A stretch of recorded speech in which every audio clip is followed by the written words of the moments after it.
Leader of the house position లో కూర్చున్నటువంటి ఒక వ్యక్తి వెక్కిలి నవ్వులు, వాళ్ళ సభ్యులకు తాలూకా వికృత చేష్టలు, వ్యక్తిత్వ హననం, వ్యక్తిగత దూషణలు, చాలా రకాలైనటువంటి ఇబ్బందులు గురి చేసినటువంటి పరిస్థితి మనందరం కూడా చూసామండి. రాష్ట్రంలో రాజకీయం అనేది ఈ రకంగా కూడా ఉంటుందా?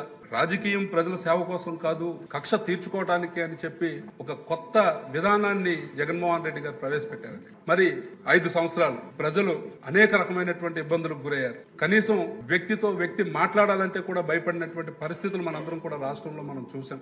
ఇన్ని రకాలైనటువంటి ఘోరాలు చూసిన తర్వాత ప్రజలు విసిగి వేసారి 2024లో మళ్ళీ చంద్రబాబు నాయుడు గారు అయితేనే ఈ రాష్ట్రం బాగుపడుతుంది, ఖచ్చితంగా ఈ కూటమి ప్రభుత్వం మరి విజయం సాధించాలి, మరి ఈ రాష్ట్రం మళ్ళీ గాడిలో పడాలనంటే ఖచ్చితంగా వీళ్ళ అవసరం ఉంది రాష్ట్రానికి అని ప్రజలు గమనించి 164 సీట్లని 95% స్ట్రైక్ రేట్ తో అద్భుతమైనటువంటి మెజారిటీ ఇచ్చారు అధ్యక్ష. దానికి చంద్రబాబు నాయుడు గారు కమిట్మెంట్ అనేది ఎలా ఉంటుందో ఈ 2 సంవత్సరాల్లో మనందరం కూడా చూసాం.